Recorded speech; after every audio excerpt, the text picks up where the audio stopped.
Indo British advanced pain clinic నొప్పి మాయం surgery దూరం ఫర్ అపాయింట్మెంట్స్ 9155515563. మంది కొంపలు ముంచి మంటల్లో సలిగాగే దొంగన కొడుకులుండ్రు, నమ్మించి మన గొంతు తడిబట్టతో గోసె తెలివి కల్లోళ్ళు ఉండ్రు. లోకంలా మనసులోటి పెట్టుకొని మీది కొటి మాట్లాడే ముసుగులో నటులు ఉండ్రు, లేనిపోనివి చెప్పి బట్టగాల్ చేసేటి లేకిన కొడుకులుండ్రు. లోకంలా అబ్బబ్బ నువ్వెంత గొప్పోనివంటారు, అబ్బబ్బ నువ్వెంత మంచోనివంటారు, అరసెకనులోన మాట మార్చేస్తారు. మంది కొంపలు ముంచి అర్రే మంది కొంపలు ముంచి మంటల్లో సలిగాగే దొంగన కొడుకులుండ్రు, నమ్మించి మన గొంతు తడిబట్టతో గోసె తెలివి కల్లోళ్ళు ఉండ్రు భూమి మీద. ఎక్సలెంట్. బరియల్ గ్రౌండ్ శ్మశానం పక్క నుంచి కూడా వెళ్తూ ఉంటాం కానీ కన్నెత్తి కూడా చూడం. పైగా మీ షూట్స్ అన్ని కూడా ఎక్కువగా ఈ శ్మశానాల్లోనే జరుగుతూ ఉంటాయి. మనకు తెలిసిందే అక్కడ ఆత్మలు ఉంటాయని, దయ్యాలు ఉంటాయని, నెగిటివ్ ఎనర్జీ ఉంటుందని, ఇలాంటివి మనందరికీ తెలిసిందే. మీకు షూట్స్ జరుగుతున్నప్పుడు అలాంటి ఎక్స్పీరియన్సెస్ ఏమైనా కలిగాయా? నేను కళ్ళారు చూసింది చెప్తానండి. నాకెప్పుడు కూడా శ్మశానంకి వెళ్ళినప్పుడు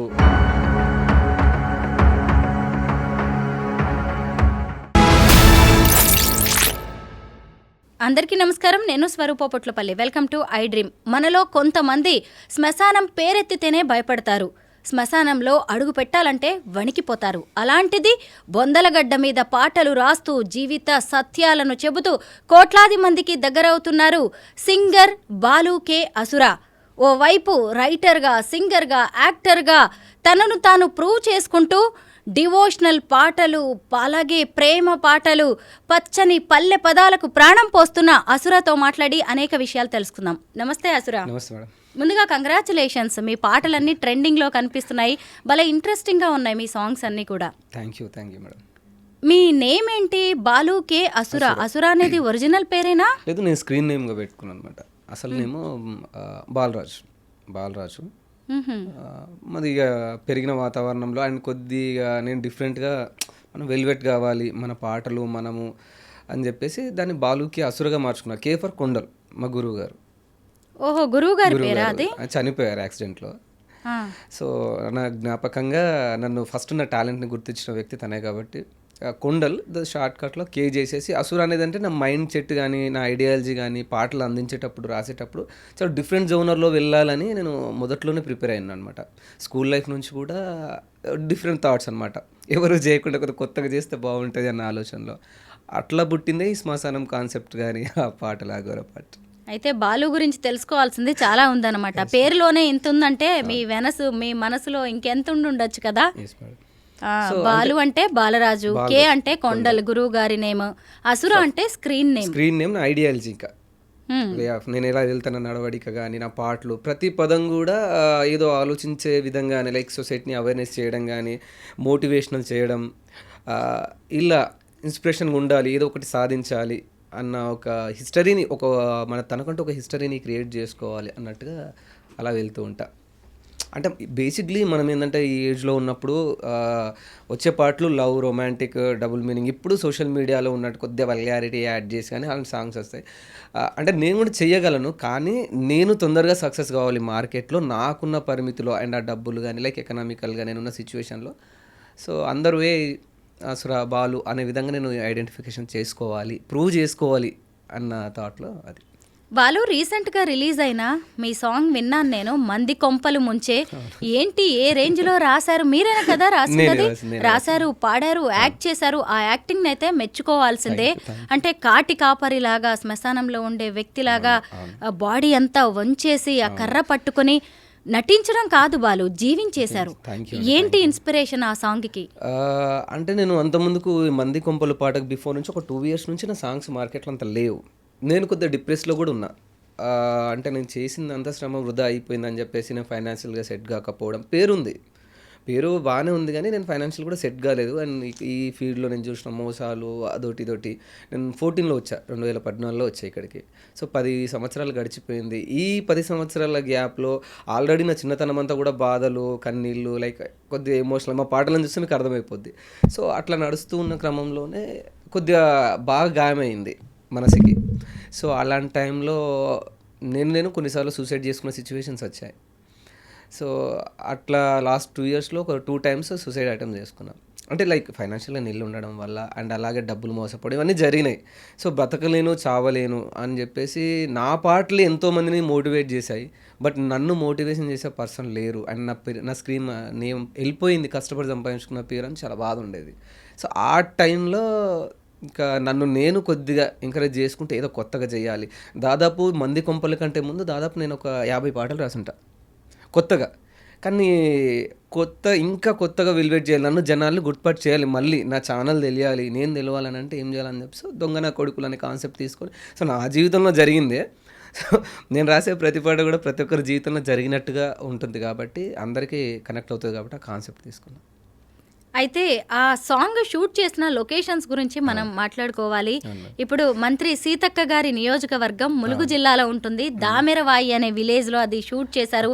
ముఖ్యంగా ఎన్నో ఏళ్ల నాటి ఆది మానవుల సమాధులు ఉంటాయి అక్కడ. అంత చారిత్రక ప్రాశస్త్యం కలిగిన ఆ ప్రదేశాన్ని ఈ పాటకి ఎందుకు ఎంచుకున్నారు బాలు? నాకు ఒక షూట్లో పరిచయమైన వ్యక్తి మన కాకతీయ యూనివర్సిటీ నుంచి కొత్తూరి రోహిత్ అని ఒక పర్సన్ ఉన్నారు. మంచి స్టూడెంట్ లీడర్ తను. నా పాటలు అంటే తను చాలా ఇష్టం. ఒక షూట్లో అనుకోకుండా పరిచయం అవడం వల్ల నేను అడిగాను అనమాట, నాకు ఒక డిఫరెంట్ టైప్ ఆఫ్ లొకేషన్ కావాలి, ఆఫ్టర్ లాంగ్ టైం స్క్రీన్ మీదకి వస్తున్నా అంటే నేను తీసేది సమాధులు ఈ టైప్ ఆఫ్ ఉంటుంది కాబట్టి కొత్తగా ఉండాలి వాతావరణం అని చెప్పా. అప్పుడు నేను వరంగల్ సైడ్ షూట్లు అటు తాడ్వై ఆ లొకేషన్లో చాలా తక్కువ షూట్లు జరిపింది.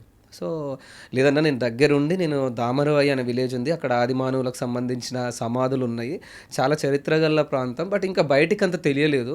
మీరు ఎప్పుడు సోషల్ మీడియాలో కూడా ఉంటారు కాబట్టి జనాలకు తెలిసే ఛాన్స్ ఉంది, మీరు రండి విజిట్ చేయండి అంటే ఫస్ట్ ఒక రోజు వెళ్ళి చూసేసి వచ్చా.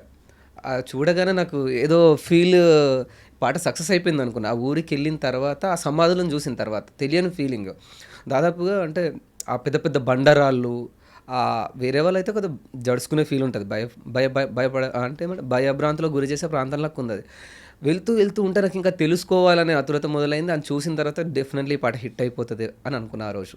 సో ఖచ్చితంగా అది చేద్దాం. అండ్ సీతక్క గారు కూడా ఒక సందర్భంలో కలిశారు మమ్మల్ని, డైరెక్ట్లీ కలిసి ఒక పాట రిలీజ్ సందర్భంలో కలిసి మమ్మల్ని బాగా అప్రిషియేట్ చేశారు. మీ పాటలను నేను వింటూ ఉంటాము, మోటివేషన్ చాలా బాగా చేస్తావు, ఈ జనరేషన్కి తగ్గట్టు కాకుండా ఇంకా నువ్వు ఒక డిఫరెంట్ స్టైల్ క్రియేట్ చేసుకున్నావు, అసలు అసురా అనే నీ పేరు బాగుంది అని చెప్పేసి అప్రిషియేట్ చేశారు. సో ఆ రెండింటిని బ్యాలెన్స్ చేస్తూ ఇది హిట్ కొట్టాల్సిందే, హిట్ కొట్టకపోతే నాకు ఆ మూడ్లో నాకు ఉన్న సిచ్యువేషన్ అలా ఉందన్న, ఏమైపోతానో నేను అనుకున్న సందర్భంలో after 2 years back. So Damaravai village అనేది ఒక అలాంటి అందమైన విలేజ్ ప్రాంతం చూడడం, మా షూటింగ్ మా ఆర్టిస్టులందరికీ నచ్చడం, రోహిత్ సపోర్ట్ చేయడం, కార్తిక్ విలేజ్ అన్వేషణ, కార్తిక్ ఆ ఊరు అబ్బాయి రిస్క్ మొత్తం తను తీసుకొని మాకు భోజనం పెట్టి 2 రోజులు షూట్ జరిగింది. అది 2 రోజులు షూట్ జరిగింది. ఫుల్గా గ్రామస్తులందరూ సహకరించారు. సో మంది కొంపలు పాట ట్రెండ్ అవ్వడానికి సహకరించిన దామరవాయి గ్రామస్తులకి అండ్ రోహిత్కి, కార్తిక్కి thank you so much. First మన తాడ్వాయి రిజర్వ్ ఫారెస్ట్లో ఉంటుందా గ్రామం. మేడారం, సమ్మక్క, సారక్కలు అక్కడికి ఆ మండలంలోనే కొలువుదీరి ఉంటారు. అసలు ఆది మానవుల గురించి మనం పుస్తకంలో చదువుకుంటాం, అలాంటిది ఆది మానవుల ఆనవాళ్లు ఉన్న ఆ ప్రాంతాన్ని మీరు సెలెక్ట్ చేసుకున్నారు. అసలు పర్యాటకంగా ఎంతో అభివృద్ధి చెందాల్సిన ప్రాంతం అది. అయితే ఆ పరిసర ప్రాంతాలు అక్కడ స్థానికులతో మాట్లాడినప్పుడు మీకు ఏదైనా చరిత్రకు సంబంధించి ఏదైనా కనెక్ట్ అయినట్టుగా అనిపించిందా? అనిపించింది, ఎందుకంటే నేను సైన్స్ స్టూడెంట్ని, నాకు ఏదైనా నాకు అన్వేషించడం, తెలుసుకోవడం ఇది చాలా ఇంట్రెస్టింగ్ అనమాట. నా పాటలు కూడా అన్నీ అలాగే ఉంటాయి, చావు గురించి తెలుసుకుందాం, ఎలా పుడతాడు, ఎలా చేస్తాడు, పుట్టినప్పటి నుంచి ఇది ఒక అన్వేషణ అనమాట. అసలు ఏంటి హిస్టరీ తెలుసుకోవడం నాకు ఇంట్రెస్ట్ బాగా. సో ఆ సందర్భంలో గ్రామస్తులను కలిసినప్పుడు కానీ కొంతమంది తెలిసి తెలియనట్టుగా చెప్పారు, బట్ నాకు కార్తిక్ చాలా ఫుల్ డెప్త్గా నాకు సమాచారం ఇచ్చాడు. అప్పుడు నాకు చాలా అంటే నన్ను నేను చూసుకుని అనిపించింది. ఒక 2 సంవత్సరాల తర్వాత ఇంకా ఎన్నో విషయాలు ఉన్నాయి, కాకపోతే ఏంటంటే అక్కడ అది డెవలప్మెంట్ లేదు, ప్రాంతం చాలామందికి తెలియదు. సో చరిత్రలో ఏమంటారు ఒక మూలన పడిపోయింది దామరవాయి, ఎందుకంటే హిస్టరీలో ఉంది బట్ చాలామంది ఇప్పుడున్న జనరేషన్కి తెలియదు. బట్ నా పాట ద్వారా చాలామంది మీరు అడిగినట్టే ఇదేమంటారు ఆదిమానవుల ఈ గుహలు, ఆ సమాధులకు సంబంధించి కొంతమంది నా ద్వారా తెలుసుకునే ప్రయత్నం అయితే చేశారు.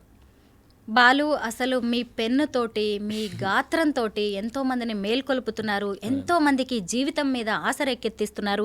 అలాంటిది మీరు జీవితం మీద ఆశను కోల్పోయానని చెప్పారు, 2 సార్లు సూసైడ్ అటెంప్ట్ చేశానని చెప్పారు. అంటే దాన్ని బట్టే నిజంగా నేను పాట వింటున్నప్పుడు ఏంటి ఎంత సీనియర్ రాసిన పాటలు ఇవి, ఎంత జీవిత సారాన్ని చూసిన వాళ్ళు, ఎంత జీవితాన్ని చూసిన పెద్ద పెద్ద వాళ్ళు రాసే పాటలు ఇవి అనిపించింది నాకు. ముఖ్యంగా బొందలగడ్డ పాట కావచ్చు, 1000 ఏళ్ళు బతికినా గానీ సావే కదరా అనే పాట, వెళ్ళురావో మనిషి ఏంటి బాలు, అసలు ఒక పాట ఇలాంటివి రాయడానికి ఎన్ని రోజులు టైం తీసుకుంటారు? ఏం గుర్తు చేసుకుంటారు మీరు ఇలాంటి పాటల విషయంలో? నేను చిన్నప్పటి నుంచి పెరిగిన వాతావరణం కూడా చాలా తిండికేర్చిన పరిస్థితులు, సరిగ్గా బట్టలు కూడా లేని పరిస్థితి, చదువుకోవడానికి డబ్బు లేని పరిస్థితి, సమాజంలో ఒక నాన్న మనకు లేకపోతే సమాజం కానీ, బంధువులు కానీ, ఫ్రెండ్స్ కానీ మనల్ని చిన్న చూపు చూసే విధానం, బాగా డెప్త్గానే హర్ట్ అయిపోయిన స్కూల్ లైఫ్లోనే. ఏంటి అని, ఇలా ఏంటి, ఒక మనిషికి ఎందుకు వ్యత్యాసం ఉంటుంది, తినే తిండిలో కానీ, కలిసిపోయే విధానంలో కానీ. ఊర్లలో 14 ఆ టైంలో, అంత ముందుకే అంటే 14లో నేను హైదరాబాద్ వచ్చానంటే అంతకు ముందుకే ఇలాంటి సంఘటనలన్నీ చూసా. ఒక మనిషి అంటరానితనం చూశాను. డబ్బున్నవాళ్ళు డబ్బు లేకపోతే ఎలా చూస్తారు ఒక మనిషిని. స్కూల్ లైఫ్లో కానీ, స్టడీ ఎడ్యుకేషన్, ప్రతి మనిషిలో నేను అబ్జర్వ్ చేసిన. నేను అప్పుడు అనుకున్నాను అనమాట, ఒక మనిషి ఎందుకు, అందరూ పోయేది బొందలగడ్డకి, అందరూ చచ్చిన రోజు పోయేది అక్కడికే. 6 అడుగుల బొందకి, 6 అడుగుల ఆ గొయ్యి కోసం ఎందుకు మనిషి ఇంత మూర్ఖంగా ప్రవర్తిస్తాడు? ఒకవేళ మనం అంటే మన విధిరాతన, మన తాతలు తండ్రులు సంపాదించిన ఆస్తులా తెలీదు. మీరు బెటర్ పొజిషన్లో ఉండొచ్చు, మిగతా వాళ్ళు లేకపోవచ్చు. కానీ ఈ చెప్పే మాటలన్నీ ఏడుంటాయి అంటే లైక్ స్టేజ్ మీద మాత్రమే పరిమితమై ఉంటాయి. లైక్ పొలిటికల్ లీడర్సే కానీ, కొంతమంది ఎవరైనా ఉన్న వాళ్ళు ఏం చేస్తారంటే విడదీసి మనుషుల్ని పరిపాలిస్తుంటారు. ఆ టైప్ ఆఫ్ నేను అబ్జర్వ్ చేశాను, దగ్గర ఉండి చూశాను అనమాట. తక్కువ లోలో ఉంటే లో క్యాస్ట్ అని, హైలో ఉంటే ఇచ్చే రెస్పెక్ట్ అనేది వేరుగా ఉంటుంది. అది నేను కలర్ చూసిన తర్వాత నేను అండ్ భువనగిరి ప్రాంతం అవ్వడం, నా డిగ్రీ కూడా భువనగిరిలో కంప్లీట్ అవ్వడం. భువనగిరి అనేది చాలా విప్లవాత్మక ప్రాంతం, మీకు తెలియదు ఏముంది, బెల్లి లలితక్క కానీ, మారోజు వీరన్న, ఇలాంటి ఎన్నో చరిత్రలు. సో బేసిక్ నేను కళాకారుని అవ్వు ఉండడం, నాలో ఒక తిరుగుబాటు, క్వశ్చనింగ్ అనేది నాకు తెలియకుండా నా బ్లడ్లో వచ్చింది. అండ్ నా ఫ్రెండ్షిప్ కూడా అలాగే ఉండే. సో అప్పుడు అనుకున్నప్పుడు అలాంటి పరిస్థితులు నేను ఏదో చెయ్యాలి, అంత ఈజీగా చావకూడదు. బ్రతికినన్ని రోజులు, ఈ భూమి మీద బతికినన్ని రోజులు, నా ఊపిరిపోయే ఆఖరి క్షణం వరకు నాకంటూ ఒక హిస్టరీ క్రియేట్ చేసుకొని చచ్చిపోవాలి. సో ఆ వయసులో అట్లా అనుకున్నాను అనమాట. అందుకనే కొద్దిగా మోటివేషన్, నేను ఏదో చెయ్యాలి అనే ఉద్దేశంలో ఈ చిన్న ఏజ్లో అలా అనుకున్నా. ఆ టైంలో పుట్టిందే బొందలగడ్డ పాట. బరియల్ గ్రౌండ్, శ్మశానం పక్క నుంచి కూడా వెళ్తూ ఉంటాం కానీ కన్నెత్తి కూడా చూడం. మనకి ఎంతో దగ్గరి వాళ్ళు, ఎంతో ఆప్తులు పోయినా కానీ ఇంటి వరకు వెళ్తామే కానీ శ్మశానం దాకా వెళ్ళడానికి కూడా చాలా మంది ఇష్టపడరు. అలాంటిది మీ పాటల్లో ఎక్కువగా ఈ శ్మశానం అనే కాన్సెప్ట్నే ఎక్కువగా ఎందుకు ఎంచుకున్నారు? పైగా మీ షూట్స్ అన్నీ కూడా ఎక్కువగా ఈ శ్మశానాల్లోనే జరుగుతూ ఉంటాయి. మనకు తెలిసిందే, అక్కడ ఆత్మలు ఉంటాయని, దయ్యాలు ఉంటాయని, నెగిటివ్ ఎనర్జీ ఉంటుందని, ఇలాంటివి మనందరికీ తెలిసిందే. మీకు షూట్స్ జరుగుతున్నప్పుడు అలాంటి ఎక్స్పీరియన్స్ ఏమైనా కలిగాయా? నేను కళ్ళారు చూసింది చెప్తానండి. నాకెప్పుడు కూడా శ్మశానానికి వెళ్ళినప్పుడు దయ్యాలు కనిపించడం కానీ, ఏదో ఆత్మలు కనిపించడం, ఏదో ప్రేరేపించినట్టు అనిపించడం, అట్లా నాకు ఎప్పుడు అనిపించలేదు. అంటే అది ఒక విధంగా నా ధైర్యం కూడా కారణం కావచ్చు.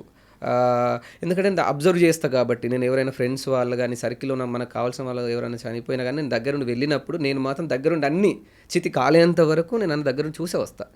అక్కడికి వెళ్ళిన తర్వాత నీ జన్మ ఇక్కడితో అయిపోయింది, శివోహం. ఎందుకంటే శివుని కొద్దిగా తెలియకుండా శివభక్తుని కాబట్టి, శివుడు అంటే చాలా ఇష్టం పెంచుకున్నా కాబట్టి దగ్గరుండి అన్ని చూస్తా.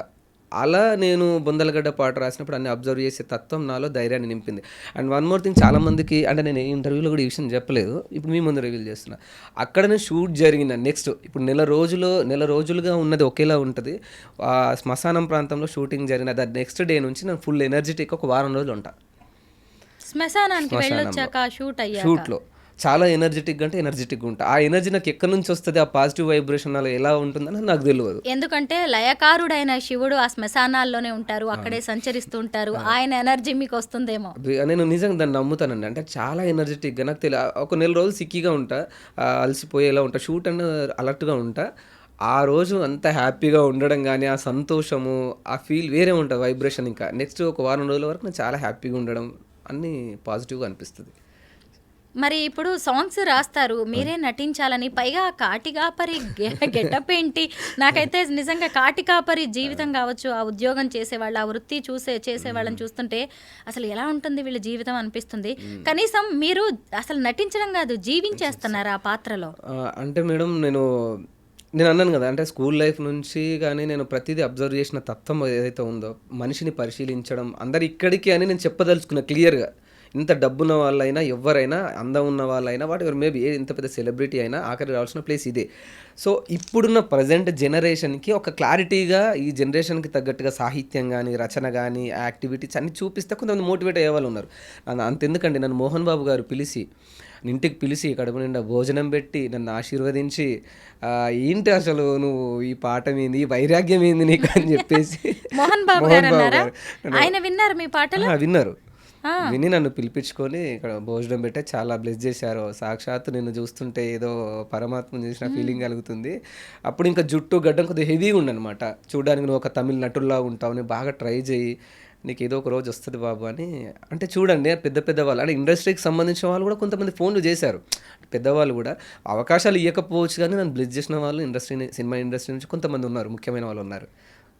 సో నాకు గర్వంగా అనిపిస్తుంది. అంటే ఇంత చిన్న వయసులో ఒక్కొక్కసారి అనిపిస్తుంది మేడం, అంటే నేను ఒక పాటలో యాక్టింగ్ చేశా, చనిపోయిన క్యారెక్టర్ చేశాను. నాకు బ్రతికుండగానే నాకు నీళ్లు పోసి పూలదండేసి కాళ్ళకు పసుపు రాసి మెడలో దండలేసి ఇక్కడ రూపాయి బిల్ల పెట్టేసి నన్ను నలుగురు మోసుకొస్తున్న సమయంలో అప్పుడు నేను కొద్దిగా ఎమోషనల్ అయిపోయాను మేడం. నాకు చాలా బాధేసింది. ఇప్పుడు ఆ విషయం గుర్తొస్తుంది నాకు. అవకాశాల కోసం ఎంత దూరమైనా పోవాల్సిన సిచ్యువేషన్ అనమాట అప్పుడు.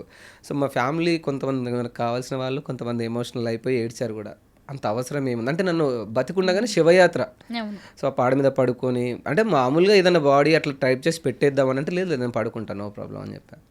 సో అప్పుడు కొద్దిగా బాధ వేసింది, నేను చనిపోతే ఏంటి ఇంత అమ్మని నాన్నని వదిలేసి అని చెప్పేసి కొద్ది రోజులు బాగా ఎమోషనల్ అయిపోయా. అంతే కదా, నిజంగా. ఎందుకు మీ పాట కోసమా, ఫేమ్ అవ్వడానికా, మీకు ఇష్టమైన పనా, మిమ్మల్ని ఇంత దూరం ఏది తీసుకొచ్చింది? ఇష్టమైన పని చెప్పను మేడం. అంటే నేను ఆ పేదరికంలో బ్రతికి నలిగిపోయిన క్షణాలు, ఆ డబ్బులు లేని పరిస్థితులు, ఒకరికి చేయి చాపిన పరిస్థితులు తలుచుకుంటే ఇంకా చచ్చిపోయా బతికితే అన్న మూడ్లోనే నేను హైదరాబాద్ వచ్చా.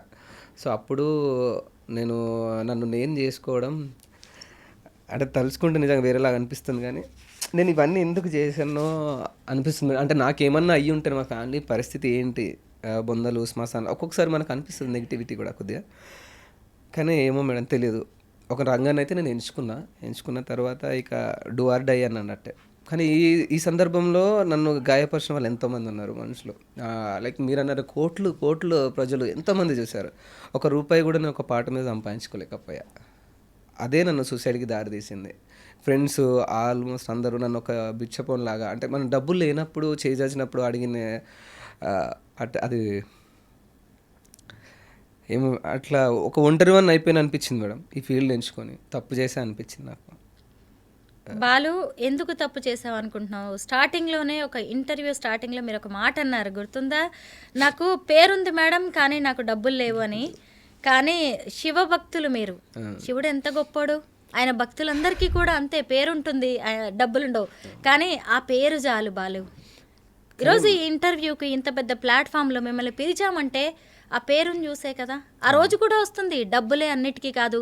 మీరు చాలా పాటలు రాస్తున్నారు, ఎంతో చెప్తున్నారు. ఇక మీదట పాజిటివిటీని పెంచడానికి ప్రయత్నించండి మీ పాటల్లో. బుందలగడ్డ అది లైక్ మంది కొంపలు హిట్ కావడానికి బిఫోర్ ఒక 3 months మొత్తం నరకం మేడం. తినడానికి తిండి లేదు, రూమ్ రెంట్ కట్టుకోవడానికి డబ్బులు లేవు, అసలు టిఫిన్ చేయాలంటే మనసు ధరించేది కాదు. నేను ఎవరికి చెప్పుకోలేకపోతున్నా, నాలో కుమిలిపోయినా.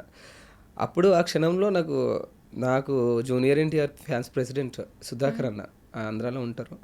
ఆ అన్నయ్య అసలు దేవుడు అంటే మనుషుల్లో చూస్తామంటారు కదా, నేనైతే అన్నయ్యని చూసా. మనిషి రూపంలో పరమాత్ముడు పంపించాడేమో అనుకుంటున్నాను. ఎందుకంటే సుధాకర్ అన్న లేకపోతే అంటే ఎన్టీఆర్ అభిమాని అన్నయ్య లేకపోతే ఈరోజు నేను ఇక్కడ ఉండేవాడిని కాదేమో. ఆయన అలాగే అంటే ప్రతిది కూడా ఒక సొంత కడుపులో పెట్టిన బిడ్డలాగా బలు బట్టలు కొనుక్కో, రైస్ అయిపోయినాయా లేవా, అయిపోతే తీసుకో 2000 తీసుకో, హోటల్ నడుపుతూ తనున్న. ఎప్పుడు నేను అడగను ఈరోజు ఇంటర్వ్యూకి వెళ్తున్నానంటే ఇవ్వచ్చు ఇవ్వకు, నీ పరిస్థితి ఎలా ఉండదో తీసుకో, టకక్ను కొట్టేస్తాడు. నేను ఎప్పుడో మిడ్-నైట్ నిద్రలో ఉంటా, చూసేసరికి ఫోన్పేలో ఒక 2000 5000 అలా ఉంటా. నా దగ్గర అంటే ఫైనాన్షియల్ నీడ్స్ లేకపోవడం వల్లనే కదా నేను ఈరోజు ఆ పరిస్థితి వచ్చింది. సో అన్నయ్యకి మాత్రం థ్యాంక్ యూ. కాళ్ళు గడిగి, ఎందుకంటే కన్నవాళ్ళు ఫ్రెండ్స్ అందరూ ఎవరు చీదరించినా నేను ఈ ఫీల్డ్ కోసమే బతుకున్న తరుణంలో ఆ అన్నయ్య నాకు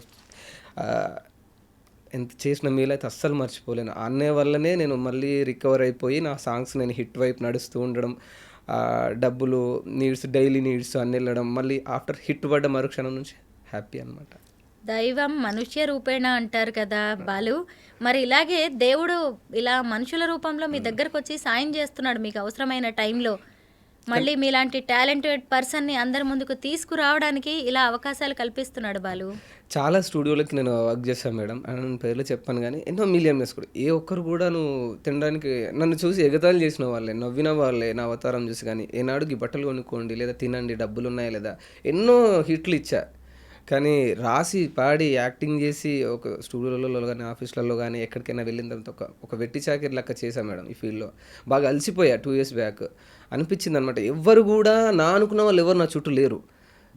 పాటలు మాత్రం జనాల్లో ఎంతో క్రేజ్. ప్రతి ఒక్కరు ఎందుకు నీ పాటలు రిలీజ్ కావట్లేదు, ఎప్పుడు రిలీజ్ అవుతాయి, ఎప్పుడు రిలీజ్ అవుతాయి, అసలు ఎక్కడ వెళ్ళిపోయింది అని ఫోన్ చేస్తుంటే నాకు ఎంత ప్రేమ ఉందా, ఎంత అభిమానం ఉందా అని మళ్ళీ నేను బ్రతకాలి, నేను కావాలి, రావాలి, కంబ్యాక్ ఇవ్వాలి అని చెప్పేసి మంది కొంపలు వెయిట్. చూసారా ఎంత మంచి రోజులు వచ్చాయో, మళ్ళీ ఇలా నవ్వుకుంటున్నాం కదా.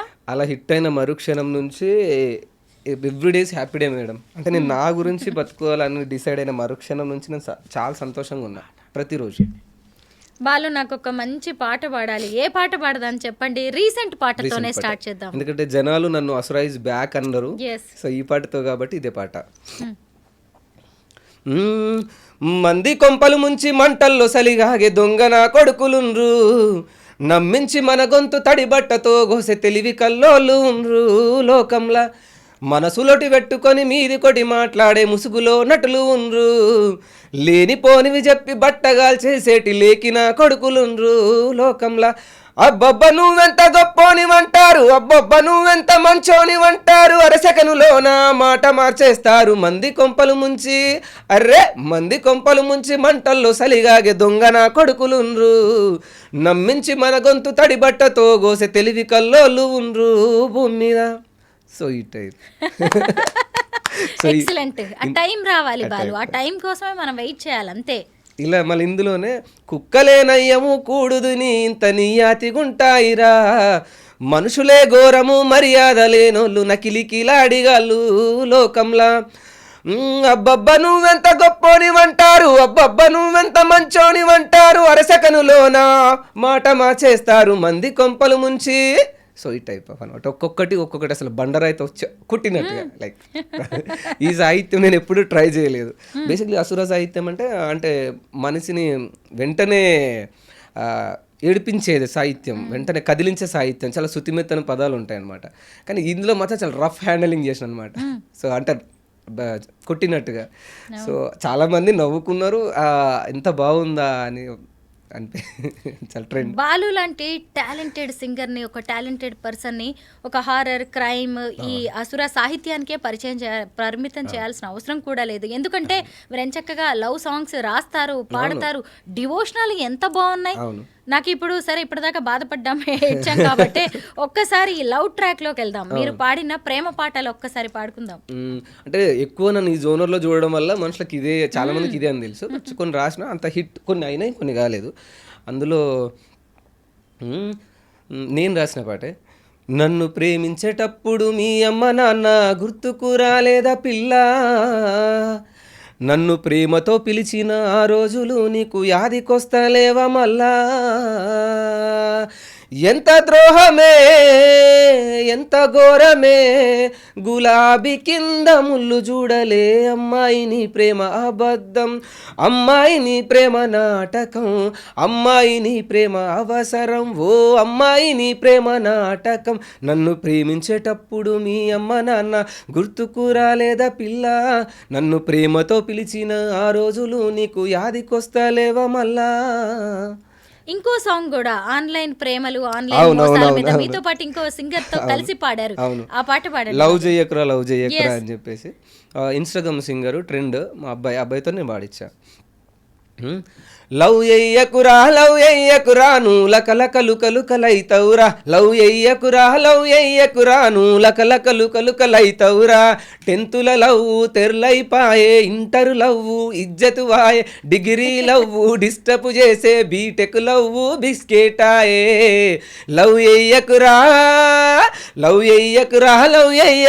నువ్వు లకలకలుకలుకలైతవురా, లవ్ ఎయ్యకురా నువ్వు లకలకలుకలుకలైతవురా. లవ్ చేస్తే ఆగమైపోతావు అనేదాన్ని కొంత ఫన్నీగా అంటే ఫ్రెండ్స్ మనం కలిసినప్పుడు అలా లవ్ స్టోరీస్ని ఊరికే డిస్కస్ చేస్తూ ఉన్నప్పుడు ఫన్నీగా అనిపించి ఇది క్రియేట్ చేసా. ప్రేమలో పడ్డారా బాలు? ఎప్పుడైనా ఎవరినైనా లవ్ చేశారా? అంటే అంత ట్రూ లవ్ లవ్ అంటే అంత డెప్త్ లవ్ ఏం లేదు, బట్ ప్రపోజల్స్ అనేది మామూలుగా వస్తుంటాయి. మీరు ఎవరికైనా ప్రపోజ్ చేశారా? ఇంతవరకు లేదు మేడం. అంటే లైక్ ఉండే లవ్ స్టోరీ ఉండే, బట్ మనం ఈ ఫీల్డ్లో అంటే ప్రేమను దూరం పెట్టాల్సి వచ్చింది. మనల్ని కావాలనుకున్న వాళ్ళని నేను వదులుకోవాల్సి వచ్చింది అనమాట. ఎందుకంటే నేను అప్పుడే గెటిన్ అవుతున్నా, అప్పుడే పేరు వస్తుంది, లైక్ ఫైనాన్షియల్గా కూడా సెటిల్ అనేది మెల్లమెల్ల గ్రోత్ వేస్తున్నా. కాబట్టి చాలామంది కూడా ఏమన్నారంటే వద్దు, ఇంత కష్టపడి 1 by స్టెప్ చేసుకున్న కొద్ది రోజులు ఆగు అంటే సరేలే అనుకున్నా. కానీ మనం వెయిట్ చేసినామని చెప్పేసి అమ్మాయి వెయిట్ చేయలేదు. సో అలాంటి సిచ్యువేషన్ ఒక సందర్భంలో ఎదురైంది. ఎవరి ప్రేమ కథలో విని ఎవరో మోసపోయారు అనుకుని ప్రేమను అంత నెగిటివ్ గా ప్రొజెక్ట్ చేస్తే ఎలా? లేదు మేడం, అంటే బేసిక్లీ వాళ్ళు బాధపడతారు కదా మేడం. అంటే అమ్మాయిలకు బాధ ఉండదని కాదు, అబ్బాయిలకు కూడా బాధ ఉంటుంది. బట్ అబ్బాయిలు ఏంటంటే ఎక్కువ ఎమోషనల్ అయిపోయి ఇలా ఎందుకు చేసింది ఇట్లా అని చెప్పేసి తిండి తినకుండా ఉండడం కానీ, కొద్దిగా వాళ్ళు ఆ బిహేవియర్ ప్రవర్తన వేరేలా ఉంటుంది. సో దాన్ని వాళ్ళని ఎంటర్టైన్మెంట్ చేయడం కోసం లవ్ చెయ్యకరా అంటే పూర్తిగా లవ్ చేయొద్దని కాదు, లవ్ చెయ్యాలి చేయొద్దని కాదు, కానీ సో దాన్ని కొద్దిగా ఫన్నీగా వెలివేట్ చేసే ప్రయత్నం చేశా. ఈసారి మీరు సీరియస్ గా లవ్ చేసి లవ్ సాంగ్ మంచిది రాయండి డెఫినెట్గా. అండ్ ఇంకోటి ఇందులోనే మీరు అంతేందుకు ప్రేమని పోల్చుతూ మామిడి పండు తీయగుంటుంది కాకరకాయ చేదుగుంటుంది అని ఒక పాట కూడా అప్పుడు కూడా ఇన్స్టాగ్రామ్ ఒక అబ్బాయితో పాడించారు. సో అది వాళ్ళ ట్రెండ్. సో ప్రేమలో ఉన్న సాహిత్యాన్ని ఎప్పుడు శోకంలోనే కాకుండా ఈ టైప్ ఆఫ్ కొద్దిగా నవ్విద్దామని చెప్పేసి అది కూడా నేనే రాసి వేరే అబ్బాయితో పాడించా.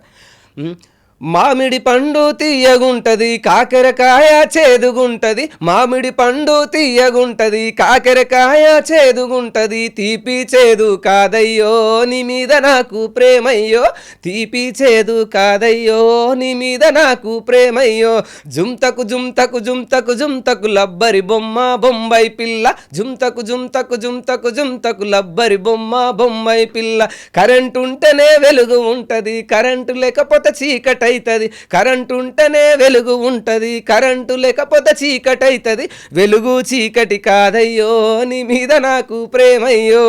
సో కంపారిజన్ ప్రేమను ఫన్నీగా అంటే ఎప్పుడు ఏడిపించే పాటలే కాదు, ఇలాంటివి కూడా అన్ని రాస్తుంది, అన్నీ ఉండాలి జీవితంలో. సో అట్లా ప్రేమని పోల్చుతూ ప్రతి ఒక్కరిని జీవితం అంటే ఉగాది పచ్చడి బాలు. అంటే అలవాటు అయిపోయింది మేడం. అంటే అప్పుడు ఉన్న మీ స్టార్టింగ్లో ఏం చెప్పాను అంటే అప్పుడు నేనున్న సిచ్యువేషన్ పరిస్థితులు, బట్ ఇప్పుడు దయవల్ల నేనైతే సంతోషంగా ఉన్నానని చెప్పొచ్చు. డివోషనల్ సాంగ్స్ కూడా మీరు చాలా బాగా రాస్తారు, చాలా బాగా పాడతారు. ఈ మధ్య మీరు పాడిన రేణుకా ఎల్లమ్మ సాంగ్ నేను విన్నాను. ఆ ట్రెండ్ పాట రావు ఎల్లమ్మ రావు రావు రావు ఎల్లమ్మ. అవును. సో మంగ్లీ గారి పాటతో పోటీ పడిన పాట. ఎస్, నాకు అదే డౌట్ వచ్చింది. రావు ఎల్లమ్మ ఇది మంగ్లీ కదా పాడింది, మళ్ళీ ఏంటి అసురకేంటి దీనికి రిలేషన్ అనుకున్నాను. అది మీరే చెప్పాలి ఇప్పుడు. అవును, అంటే ఎల్లమ్మ ఈ డివోషనల్ పాటల్లో నేను ప్రౌడ్గా చెప్పుకోవాలి. డివోషనల్ ఈ జోనర్లో నేను డెఫినెట్గా ఒక అంటే నా రైటింగ్ స్కిల్స్ కానీ ఆ లెవెల్లో ఉంటాయి అనమాట, ఒక రేంజ్లో ఉంటాయి, దాన్ని పోటీ చేసే. సో నేను రాసిన ఎల్లమ్మ పాటలు అన్ని దాదాపు అన్ని హిట్ సాంగ్సే. సో సింగర్ ప్రభాతోని నేను పాడించిన పాట అనమాట, ఏది రావు ఎల్లమ్మ రావు రావు ఆ పాట. సో మంగ్లీ గారు కూడా ఆశ్చర్యపోయే విధంగా ఎవరు రాశారు ఈ పాట, ఎవరు అతను అనేంత అంటే లైక్ ఆ టాక్ వచ్చేంతలా తీసింది పాట. చాలా హ్యాపీ అనిపిస్తుంది. ఇప్పుడు కూడా ట్రెండింగ్లోనే ఆల్మోస్ట్ 20 millions కంప్లీట్ చేసుకున్న పాట తక్కువ టైంలోనే ఆ పాట. రావు ఎల్లమ్మ రావు రావో రావు రావో నువ్వు రావు ఎల్లమ్మ రావు రావో రావు రావో, వారం నాడు మంగళారం నాడు తలుపొద్దుగు ఎంగ పచ్చాని పందిట్ల అలుకు ముగ్గులేసి అలుగుట్ల కూసోని పెరువెట్టి విలువంగా, నువ్వు రావు ఎల్లమ్మ రావు రావో రావు రావో నిన్ను పెరువెట్టి విలువంగ రావు రావో, అయ్యో గడుసు గయ్యాలోడు గంభీరమకపోడు నీ తండ్రి సాంబయ్య నిన్ను చూడరాలేదు, లందలో కేకలు మందలో అరుపులు, నువ్వు రావు ఎల్లమ్మ రావు రావో నిన్ను పెరువెట్టి విలువంగ రావు రావో. సో ఇంత బాగా ఎలా రాస్తారు బాలు? అంటే లైక్ ప్రతిది కూడా నేను చెప్పాను, అబ్జర్వ్ చేసే మనస్తత్వం పర్టిక్యులర్గా ఎవరైనా విన్నా కానీ ఇది అసుర రాసిండని ఈజీగా ఐడెంటిఫై చేస్తారు. సో ఆ వైబ్రేషన్ మన పాటలు రాసే ఏడవాల్సిందే, నవ్వాల్సిందే, ఎగరాల్సిందే. నాకు కూడా అన్ని చూపించేసారు కాసేపట్లోనే. ఇంకో ఎల్లమ్మ పాట మీద కూడా రాశాను ఇదే జోనర్లో. ఆడిపాడ ఎవరు లేరు రేణుకెళ్ళమ్మో మాకు ఆడి బిడ్డ నీయవు మౌరాల ఎల్లమ్మ. ఆడిపాడ ఎవరు లేరు రేణుకెళ్ళమ్మో మాకు ఆడి బిడ్డ నీయవు మౌరాల ఎల్లమ్మ. కోరుకున్న కొడుకునిస్తే రేణుకెళ్ళమ్మో నీకు తొట్టెల గట్టి ఊపుత మౌరాల ఎల్లమ్మ. మాకు కోరుకున్న కొడుకునిస్తే రేణుకెళ్ళమ్మో నీకు తొట్టెల గట్టి ఊపుత మౌరాల ఎల్లమ్మ. సో ఈ జోనారు. ఒక ఎల్లమ్మ సాంగ్ లో చిన్న పాపని చూశాను. అవును, అబ్బా ఎంత బాగుందంటే ఎల్లమ్మ తల్లి నిజంగా ఇలా ఉంటుందేమో అనిపించింది. అంత దైవత్వం ఓ చిన్న పసిపాపలో కనిపించడం అనేది నేను అక్కడే చూశాను. బాలు ఎవరా పాప? ప్రార్థన అని ఇన్స్టా ఇప్పుడు జబర్దస్త్ కొన్ని షోలో కూడా చేస్తుంది. సిద్దిపేట పాపది. బాగా యాక్టివ్ అండ్ బాగా ఈ మధ్యలో బాగా మంచి వైరల్ అయిన, అంటే చిన్న పాపలు అంటే చాలా మంది పెద్ద పెద్ద యాక్టర్స్ని పెట్టే ఈ ఫోక్ ఫీల్డ్లో చిన్న పాప బాగా ట్రెండింగ్లో ఉంది. సో ముగ్గురు యాక్టర్లు మన నీతుకిన్ ఫోక్ యాక్టర్స్, అలాగే వర్షిని, పాప, ముగ్గురిని పెట్టి చేసామన్నమాట రిజలింగాలు. ప్రభా పాట, వాళ్ళ ఆట, ఆ కొరియోగ్రఫీ, నా రచన అన్నిటికీ సమపాలలో సెట్ అయిపోయింది ఆ పాటకి. చాలా బాగా అనిపించింది చూడగానే, అసలు అట్రాక్ట్ చేసేలాగా. నాకు ఆ పాప తెలియకపోయినా అడిగానంటే ఉంది తన దగ్గర. అందరూ హార్డ్ వర్క్ అనేది ఈక్వల్గా పాటలో కనిపించింది. ఆ సక్సెస్కి అదొక మంచి ప్లస్ పాయింట్ అయిపోయింది. బాగా అందరూ కూడా స్వయంగా గుర్తుపట్టి చేయడం, ఓకే డన్, ఇంత డెప్త్, ఇంత వర్డ్, అంటే పోటీ కొద్ది డివోషన్లో ఒక్కొక్కరు ఒక్కొక్క పోటీ ఉంటుంది, పోటీతత్వం అనేది ఖచ్చితంగా ఉంటుంది. సో దాన్ని దాటుకొని నేను ఈ పాటతో బయటికి రావడం అనేది కూడా హ్యాపీ. చాలా పల్లె పాటలు కూడా చాలా పాడినట్టున్నారు మీరు. అవును, పుట్టిన నా ఊరు మీద నేను పెరిగిన నా ఊరు మీద అని చెప్పేసి నేను రాసిన పాటనే అది. అంటే పల్లె, ఎందుకంటే నేను వచ్చింది కూడా ఊరు నుంచి కాబట్టి ఆ పదాలు నా ప్రతిదీ అబ్జర్వేషన్ బాగా ఎక్కువ కాబట్టి పల్లెతనాన్ని కూడా చూపించే ప్రయత్నం చేసిన చాలా పాటలలో. బట్ మీకోసం ఒక పాట. పుట్టిన నా ఊరు మీద నేను పెరిగిన నా ఊరు మీద, పుట్టిన నా ఊరు మీద నేను పెరిగిన నా ఊరు మీద, ప్రేమ దగ్గదయ్యో పేరు గల్ల ఊరు పుట్టిన నా ఊరు మీద నేను పెరిగిన నా ఊరు మీద, జాలిగల్ల ఊరు రన్నా మోసమే తెలియని పల్లెటూరు రన్నా, పాతయే గోడలు గూనె పెంకుటిల్లు పచ్చాని పంటలో ఎన్నా, తీరొక్క పల్లె వనమూరు రన్నా, ననుగన్న ఊరుకు ననుగన్న తల్లికి చేతులెత్తి మొక్కుతా, ఏనాటి బంధమో నా ఊరితో నేను సగమాగమైపోయినా, పుట్టిన నా ఊరు మీద నేను పెరిగిన నా ఊరు మీద, ప్రేమ దగ్గదయ్యో పేరు గల్ల ఊరు పుట్టిన నా ఊరు మీద నేను ఎరిగిన నా ఊరు మీద. సో ఆ టైప్. బాలు, ఒక్కొక్క పాట రాయడానికి ఎంత టైం తీసుకుంటారు? ఎన్ని రోజులు పడుతుంది మీకు? నేను ఇప్పుడు ఒకవేళ లొకేషన్ చూశాను అనుకో, ఆన్ ద స్పాట్ నాకు ట్యూన్ అందుతుంది. ఎందుకంటే నేను ఎక్కువగా కొద్దిగా ఏకాంతంగా ఒంటరిగా ఉండడానికి ఇష్టపడుతుంటా. ఆ టైంలో నేను ఊరికి వెళ్ళినప్పుడు 2 daysలో ఆల్మోస్ట్ కంప్లీట్ అయిపోతుంది. ఇప్పుడు నేను మిమ్మల్ని ఇలా చూశానంటే లైక్ నాకు ఇంటికి వెళ్ళలోపు ఏదో ఊహించుకున్నాను అనుకో, పాట వచ్చేస్తుంది. రాసేయండి బాలు, నా మీద ఒక పాట ఇంతవరకు ఎవరు రాయలే. సో ట్యూన్ ఇమీడియట్లీ వచ్చేస్తుంది నాకు. నేను వేరే ఆలోచనలో ఉంటా, బట్ ట్యూన్ వచ్చేస్తుంది. ఆ ట్యూన్స్ ఇంకా చరణాలు రాయడానికి ఈజీ, ట్యూన్ సెట్ కావడానికి కొద్దిగా డిసైడ్ చేసుకోవడానికి 2 days పడుతుంది అంతే. ఇలా అనుకుంటా, హమ్ చేసుకుంటా, ఇలా ఉన్నారు ఇట్లా ఇట్లా ఇట్లా అనుకున్న తర్వాత డన్, ఇది వెళ్ళిపోదాం ట్యూన్.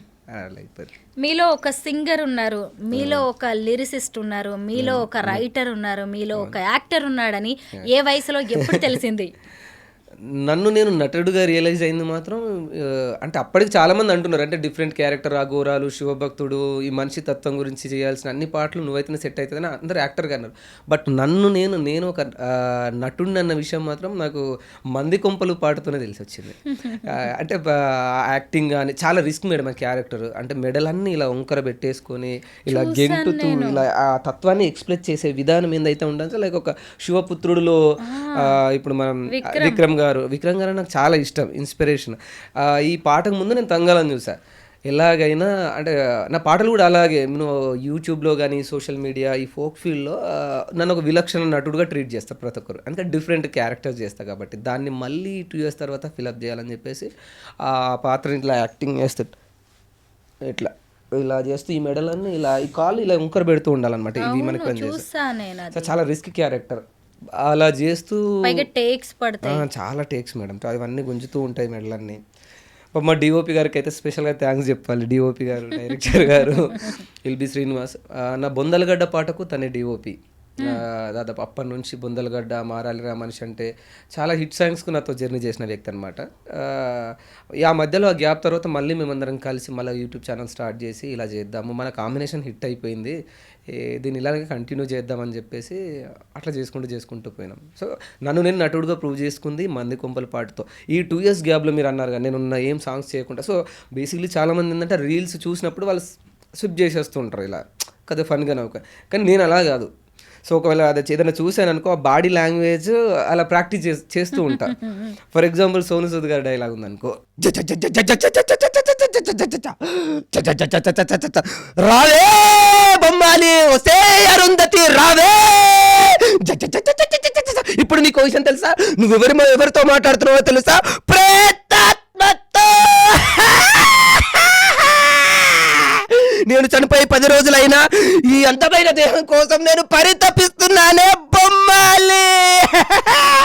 నాశనం సర్వనాశనం చేస్తా, నీ అంతం చూస్తా, నిన్ను రోమ అనుభవించి రంజు చేయాలనుందే బొమ్మాలి.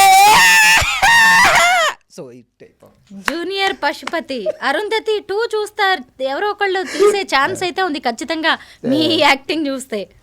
సో ఇట్లా అనమాట మేడం. అంటే డైలాగ్స్ మనం ప్రాక్టీస్ చేసుకునేటప్పుడు చూసి నేను సింపుల్గా స్వైప్ చేయను, దాన్ని ఓకే మనకు సూట్ అవుద్దా అని. చాలామంది ఏమన్నారంటే నెగిటివ్ రోల్స్ నేను ఎక్కువ చేశాను కాబట్టి నాకు సెట్ అయిపోద్ది, హైవీ హెయిర్ జుట్టు గడ్డం అది చూసినప్పుడు సెట్ అవుతుంది అన్నప్పుడు నేను ప్రాక్టీస్ చేసుకునేది అనమాట డైలాగ్స్.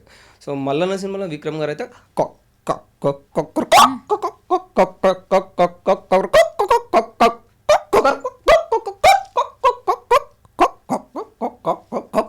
ఇట్లా ఈ టైప్ ఆఫ్ ఎక్స్ప్రెషన్స్తో. ఇక మీదట టాలీవుడ్ ఖచ్చితంగా తమిళ హీరోస్ గురించో లేదంటే బాలీవుడ్ సోను సూద్ గురించో మాట్లాడుకోవాల్సిన అవసరం లేదు. మీకు గనక ఒక్క ఛాన్స్ వస్తే, ఒక్క ఛాన్స్ ఖచ్చితంగా రేపు ఈ అసుర గురించి మనం మాట్లాడుకోవచ్చు. సో అంటే అట్లా అనమాట ప్రతిదీ నన్ను నేను ఇప్పుడు 10 మందిలో గుంపులో మీరు అన్నారు గుంపులో గోవిందలా కాకుండా మనకంటే ఒక ఐడెంటిఫికేషన్ ఉండాలి అని చెప్పేసి చూస్తుంటా. సో అప్పుడు క్యారెక్టర్స్ అనేది బాగా విక్రమ్ గారిని అయితే నేను అసలు తప్పకుండా ఫాలో అయిపోతా. అసలు ప్రతిదీ నా ఇన్స్పిరేషన్, నాకు ఇష్టం బాగా. అంటే ఇండస్ట్రీలో అలాంటి విలక్షణమైన అంటే సక్సెస్ ఫెయిల్యూర్స్తో పని లేకుండా విక్రమ్ గారు చేసే పాత్రలను బాగా ఆకట్టుకుంటాయి అన్నమాట. సో అట్లా ఈ టైంలో మళ్ళీ మనం డైలాగ్స్ రాసుకోవడం కానీ కొన్ని చేస్తూ ఉంటాం. సో మనుషులతో జాగ్రత్త మృగాలతో కాదని నేను అది యాక్టింగ్ చేసి మీకు చూపిస్తాను. మనుషులతో జాగ్రత్త మృగాలతో కాదు, మనుషులతో జాగ్రత్త మృగాలతో కాదు, చెప్పేది నీకే జాగ్రత్తగా విను.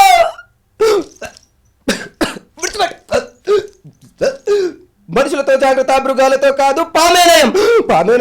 పామేనయం కాటేసి పోతుంది, తేలేనయం కుట్టేసి పోతుంది.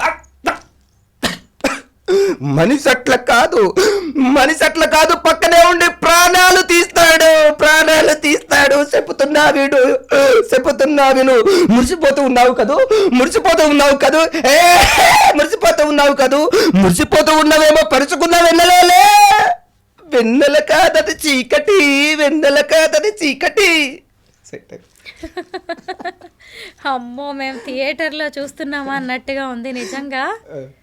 సో అంటే క్యారెక్టర్స్ మేడం, అంటే మనం ఈ డైలాగ్ నేనే రాసుకున్నాను. సో అంటే మనం ప్రత్యేకమైన పాత్రలు చేసేటప్పుడు ఎట్లా మనం ట్రెండ్ ఫాలో అవ్వడం దాన్ని చూసుకునే విధానం అనమాట. సో ఇప్పుడు కాంచనా సినిమాకి వచ్చేసరికి ఇప్పుడు లారెన్స్ గారు కూడా చాలా ఇష్టం, చాలా డిఫరెంట్ క్యారెక్టర్స్. లారెన్స్ గారు క్యారెక్టర్ ఆత్మలు లోపలికి వచ్చిన తర్వాత बहुत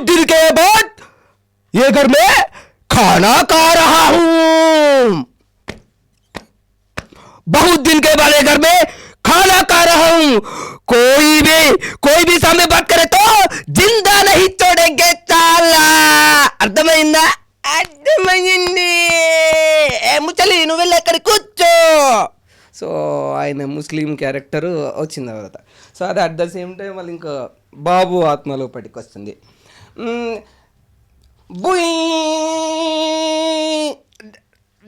డాడీ నేను అక్కడ కూర్చొని చికెన్ పీ తింటా, అక్కడ కూర్చొని చికెన్ పీ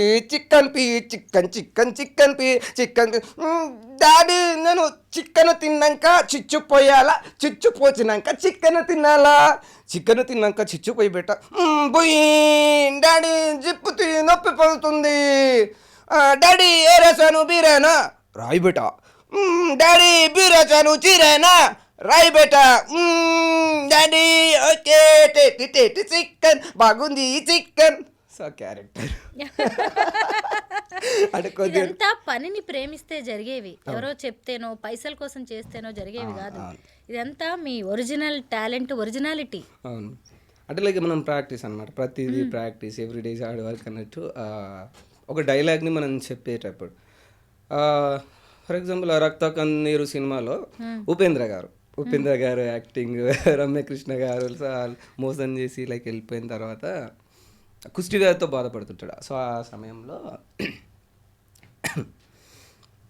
అయ్యో shit bloody Indians, oh my God where is my food, oh God is great అనుకున్నానే, బ్లడీ గాడ్ నేను ఏమైనా తప్పు చేశానా, ఈ కుష్టి వేదనలో ఎందుకు తోకింది, అయ్యో అయ్యో చందు, అయ్యో చందు నన్ను వదిలిపెట్టి పోయావా చందు, అయ్యో కాంత నీ కోసం నా కట్టుకున్న పిల్లాన్ని వదిలేశానే, అయ్యో కాంత నీ మాయలో పడి నీ ప్రేమలో పడిపోయి నా అనుకున్న వాళ్ళందరినీ వదిలేశానే కాంత, నీకు ఎంత ప్రేమ చూపించానే కాంత, అయ్యో నీకు ముద్దులు కూడా పెట్టాను కదే కాంత, నా డబ్బు నా అన్నం అన్ని వదిలేశాను కదే కాంత, ఏనాడైనా నిన్ను బాధ పెట్టానా కాంత, అడుగుతున్నాను కదా ఒక సిగరెట్ పీక ఇప్పి కాంత, ఓ వెరీ మై సిగరెట్ పీక బాడీ ఇండియన్. చూశారా రోడ్లన్నీ గుంతలు పడినా రోడ్డు వేయడానికి సంవత్సరం పడుతుంది, కానీ ఒకే రోజు మాత్రం ఓటు కోసం కుక్కలు అడుగుతారే, ఇదే మరి ఇండియన్ పాలిటిక్స్. బాలు నువ్వు చందును పెళ్లి చేసుకో బాలు, దీనివల్లే కదా ఈ కాంతాబాయిలో పడే కదా నేను నా భార్యని వదిలేసుకున్నాను, డబ్బు బాయిలో పడే కదా బాలు ఇవన్నిటిని వదిలేశాను, నాకు తగిన శిక్ష జరిగింది, నేను చచ్చిపోయాక ఇక్కడ ఒక శిలావిగ్రహం పెట్టి బాలు, దాని ద్వారా ఇండియన్స్ అందరూ నేర్చుకుంటారు డబ్బు శాశ్వతం కాదని బాలు, డబ్బు శాశ్వతం కాదని. బాలు, సినిమా ఇండస్ట్రీ నుంచి ఏమైనా ఆపర్చునిటీస్ వస్తున్నాయా? అంటే లైక్ కాల్స్ అయితే వస్తున్నాయి మేడం, బట్ వెయిటింగ్ అనమాట, గుడ్ ఆపర్చునిటీ గురించి వెయిట్ చేస్తున్నా. మీ టార్గెట్ ఏంటి, అసలు ఏం చేయాలనుకుంటున్నారు? సో నేను మొదట్లో వచ్చినప్పుడు ఒక సింగర్ అయితే చాలు అనుకున్నా, ఒక రైటర్ అయితే చాలు అనుకున్నా, బట్ నా హార్డ్ వర్క్ ఏంటంటే మెల్లమెల్ల గ్రాఫ్ అనేది పెంచుకుంటూ పోతున్నా. ఇప్పుడున్న సిచ్యువేషన్లో ప్రతి ఒక్కరు ఒక బెస్ట్ యాక్టర్ అయితే బాగుంటుంది, పర్ఫెక్ట్, ఒక లైక్ కొన్ని సైకో, కొన్ని విలక్షణ పాత్రలు అంటారు కదా. సో డెఫినెట్గా నువ్వు అవుతావు. మోహన్ బాబు గారు అన్న తర్వాత కానీ ఇంకా చాలామంది ఇండస్ట్రీ నుంచి కొంత అన్నారు, నాకు గెటప్స్ చూసి కొన్ని ఇంటర్వ్యూస్ చూసి అన్నారు, నీకు వస్తుంది బాబు కొద్దిగా వెయిట్ చేయి, ఏదో రోజు వస్తుంది అన్నారు. మరి ఇప్పుడు వస్తుంది కదా, ఆ రోజు తెలీదు. అంటే డైలాగ్స్ అనేది అట్లా అంత వేరియేషన్ ఇవ్వాలో అంత వేరియేషన్ ఇచ్చి నేను చెప్పగలను అనమాట. బాగుంది నిజంగా. బాలు, మనం ఎంత మంచి చేసినా కానీ మనల్ని నెగిటివ్ షేడ్లో చూసేవాళ్లే ఎక్కువ. ఒకడు ఎదుగుతున్నాడంటే తొక్కేయాలని చూసేవాళ్ళు కూడా మన చుట్టూ చాలా మందే ఉంటున్నారు. అలా మీ జీవితంలో ఎదురయ్యారా ఎవరైనా? ఎందుకంటే మీ పాటలు ఏవి చూసినా కానీ గాయపడ్డ మీ హృదయమే నాకు ఎక్కువగా కనిపిస్తూ ఉంది. ఏంటి మిమ్మల్ని అంత బాధ పెట్టిన సంఘటనలు మీ జీవితంలో? నేను నా అనుకున్న వాళ్ళ కోసం గొడ్డులా కష్టపడ్డాను మేడం. నా అనుకున్న వాళ్ళ కోసం నేను చెప్పాను, ఊరు నుంచి వచ్చే నా పల్లెటూరులో అమాయకులు అనే ఒక డైలాగ్ ఉంటుంది. అమాయకులు స్వచ్ఛమైన మనుషులు, వాళ్ళకి కల్ముషం ఉండదు అని అంటారు కదా. అలాంటి మనసుతో హైదరాబాద్ వచ్చా. మిమ్మల్ని నమ్మి మీ దగ్గర పనిచేసినప్పుడు నిజాయితీగా చేయాలి, మీరు సక్సెస్ కావాలి అని మీకోసం పనిచేశా. కానీ నా అనుకొని నేను గ్రాఫ్ పెంచుకుంటూ పోయే తరుణంలో నా అనుకున్న వాళ్ళు ఎవరు నా వాళ్ళు గారు అన్న విషయాన్ని నేను తెలుసుకోవడానికి 10 years పట్టింది. 10 years 10 సంవత్సరాలు గడిస్తే కానీ వీళ్ళంతా నా వాళ్ళు గారు. అవసరం కోసం నా చుట్టూ ఉన్న వాళ్ళు మాత్రమే, వాళ్ళు ఎదగడం కోసమో, వాళ్ళు బాగుపడడం కోసమో, వాళ్ళు మంచిగా ఉండడం కోసం, 3 పూటలు తినడం కోసం నన్ను పక్కన పెట్టుకున్నారు అనుకున్నాను. కానీ నాకేదో చేస్తారని నేను అనుకోలేదు. సో నాకు చాలా బాధేసింది. వీళ్ళ కోసమా, నా అనుకున్న వీళ్ళు కాదు, నాకు ఏమీ కానీ వాళ్ళ కోసమా నేను నిద్రలేని రాత్రులు గడిపింది. నాకు ఏమీ కానీ వాళ్ళ కోసమా నేను పాత బట్టలు వేసుకొని కడుపుకు సగం చచ్చిపోయి నేను ఊరికి వెళ్ళక, ఇంటికి వెళ్ళక, ఇక్కడ నా పర్సనల్ లైఫ్ని వదిలేసి, ప్రేమలు వదిలేసి, ఎంజాయ్మెంట్ వదిలేసి వీరు సక్సెస్ కావడం కోసం పనిచేస్తే నన్ను ఒక కుక్కలాగా ట్రీట్ చేశారు కదా అనిపించింది మేడం. సో అది వాళ్ళందరూ నన్ను తొక్కాలని చూశారు. ఎందుకంటే ఇప్పుడు నేను ఇంటర్వ్యూలకు వస్తున్నా కానీ బొందలగడ్డ ఆ టైంలో నేను బయటకు వచ్చి ఉంటే నాకు ఇంకా మంచి గ్రాఫ్ ఉండేదేమో. నన్ను బయటికి రానియని సందర్భాలు ఉన్నాయి. నా మొబైల్ నెంబర్, నా కాంటాక్ట్ నెంబర్ బయటకు వచ్చేవి కూడా కాదు, ఇచ్చేవారు కూడా కాదు. అలా చాలా ద్రోహం చేసిన వాళ్ళు ఉన్నారులే కానీ, బట్ నో ప్రాబ్లం. ఈరోజు మనమంటే ఏందో ప్రూవ్ చేసుకుంటున్నాం. ఎస్. ఇక మీదటైతే మీ దగ్గర నుంచి అసలు జీవితం మీద ఆశలు రేకెత్తించే పాటలే రావాలి బాలు. ఎందుకంటే మీరు చూసారు కదా, ఆ మంచి రోజు, ఆ మంచి టైం వచ్చే వరకు ప్రతి మనిషికి ఒక టైం ఉంటుంది. మన జాతకం కావచ్చు, లేదంటే విధి రాత కావచ్చు, సరే నమ్మినా నమ్మకపోయినా మీకు కూడా ఆ టైం ఇక స్టార్ట్ అయిందని అనుకుంటున్నాం. మిమ్మల్ని ఇంకా ఎక్కడో ఏ రేంజ్లోనో చూస్తాం, ఓ యాక్టర్గా, లిరిసిస్ట్గా, రైటర్గా, సింగర్గా అనుకుంటున్నాం. చిన్న కోరిక మేడం, నాకు పెద్ద కోరిక అంటే ప్రతిసారి నాకు అనిపించింది, అంటే పాట హిట్ అయిన తర్వాత కానీ నా యాక్టింగ్ చూసి అందరూ మెచ్చుకుంటుంటే అనిపించింది ఇంకా అంటే భగవంతుడు ఇక్కడి వరకు మనకి ఇచ్చాడేమో, తృప్తిగా ఉంటే సరిపోద్ది, ఎక్కువ ఆశించాల్సిన అవసరం లేదు, నన్ను నేను ప్రతిసారి ప్రూవ్ చేసుకోవాల్సిన అవసరం లేదనిపించింది. బాలు, మీరు ఒకటి గమనించారా, ఫోక్ సింగర్స్లో ఆడవాళ్ళకు వచ్చినంత ఫేమ్ కావచ్చు, అవకాశాలు మగవాళ్ళకు వస్తున్నట్టు లేవు. ఎందుకంటే ఇప్పుడు నేను మిమ్మల్ని చూసిన తర్వాత నేను మైండ్లో అనుకుంటుంటే మంగ్లీ కావచ్చు, ఇంద్రావతి కావచ్చు, అలాగే మన మధుప్రియ, రీసెంట్గా లక్ష్మీదాస, ఇలా కొంతమంది ఫోక్ సింగర్స్కి మంచి అవకాశాలు వచ్చాయి. ఇటు చూస్తే మేల్లో చెప్పుకోదగినంత ఎక్కువగా కనిపించట్లేదు. కారణం ఏమంటారు? అంటే అవకాశం అంటే టాలెంట్ లేక కాదు మేడం, చాలామంది రాసేవాళ్ళు ఇప్పుడు నాలాగానే ఉన్నారు. నాకు సినిమాకి ఇస్తే నేను అద్భుతంగా రాయగలను, అది నాకు నా డ్రీమ్, నన్ను నటుడుగా చూసుకోవాలి, ఏదో కదా, ఏదో ఒక చిన్న అవకాశం వచ్చినా నన్ను స్క్రీన్ మీద చూసుకొని చచ్చిపోవాలనుకునే ఒక పిచ్చి. సో ఆ పిచ్చి అనేది నేను నా డ్రీమ్గా పెట్టుకున్నా, ఏదో అభిమానం అంటే అట్లా కాదు, నా డ్రీమ్గా పెట్టుకుని నేను పనిచేస్తున్నాను. ఇప్పుడు ఇంత హార్డ్ వర్క్, బేసిక్లీ నేను ఒక రైటర్ మాత్రం, సింగర్ మాత్రమే అనుకుంటే ఆగిపోయేవాడిని. కానీ ఈ ఫీల్డ్లో ఉన్న వాళ్ళందరూ వాళ్ళ హార్డ్ వర్క్ వాళ్ళు చేస్తున్నా కానీ అవకాశాలు అనేది ఎందుకంటే కొత్త వాళ్ళకి ఇచ్చినప్పుడు తెలుస్తుంది మేడం, ఇవ్వకుంటే ఎలా తెలుస్తుంది, ఉన్న వాళ్ళతోనే చేస్తే ఎలా తెలుస్తుంది. మీ మెయిల్స్ అంటే బయటికి రాకపోవడానికి రీజన్ ఏంటంటే లైక్ అదే మేడం, ఎందుకంటే ఆల్రెడీ సీనియర్ మోస్ట్ రచయితలు ఉన్నారు, వాళ్ళకి అపనమ్మకం ఉండొచ్చు, కొంతమంది అంటూ ఉంటారు, బట్ తెలీదు మేడం ఆ సరైన రీజన్ కూడా. నేను తిరగని ఆఫీస్ లేదు, తిరిగాను, చాలామంది చుట్టూ తిరిగాను, నా విలువైన సమయం వృధా చేసుకున్న. నా డ్రీమే సినిమా కదా, దానికోసం నేను ఒక పాటకైనా రాయాలి, ఒక పాటకు రచయితగా ఉండాలని చెప్పేసి. అదే ఈ ఫోక్ ఫీల్డ్లో ఎన్ని పాటలు రాసిన విలువ ఉండదు మేడం, అసలు అడుక్కు తినే పరిస్థితి సీరియస్లీ. మరి అంటే ఆ పేమెంట్ విషయంలో కానీ మనం అడుక్కోవాల్సి వస్తుంది, చాయ్ తాగడానికి కూడా డబ్బులు అడుకోవాల్సిన పరిస్థితి, రిటర్న్గా మాటలు పడాల్సిన పరిస్థితి, అంత వాల్యూ ఉండదు, క్లియర్గా చెప్తున్నాను నేను, అంత వాల్యూ ఉండదు. సో బట్ నన్ను నేను ఇప్పుడు ఇక్కడ ఏంటంటే నేనే ప్రొడ్యూసరు, నేనే యాక్టరు, నేనే రైటర్ కాబట్టి చాలా నడుస్తుంది. నేను ఒక వేరే వాళ్ళని అడుక్కున్న సిచ్యువేషన్లో లేదు, అడుక్కున్న రోజులు అడుక్కున్నా, ఇక సరిపోయిందని నాకు మరుక్షణం నుంచి అన్నీ నన్ను నేను వెలివేట్ చేసుకునే ప్రయత్నాలు. బట్ సినిమాల్లో అవకాశం వస్తే మాత్రం డెఫినెట్లీ అందరి గురించి చెప్పను కానీ నా గురించి నేను మాత్రం కొట్లాడుకోగలను. అసుర మ్యూజిక్ అనే మీ యూట్యూబ్ ఛానల్ ఓపెన్ చేస్తే ఆ పాటలు చూస్తుంటే నాకైతే అసలు అసురని చూసినట్టే ఉంది, ఈ బాలుని కలిసినట్టే, అతని మైండ్ సెట్ చదివినట్టే ఉంది. బాలు, మీకు మంచి అవకాశాలు రావాలి, త్వరలోనే వెండి తెర మీద మీ పేరును చూడాలి, మిమ్మల్ని చూడాలని నేను కోరుకుంటున్నా. All the best. Thank you so much Balu. Thank you madam, thank you so much.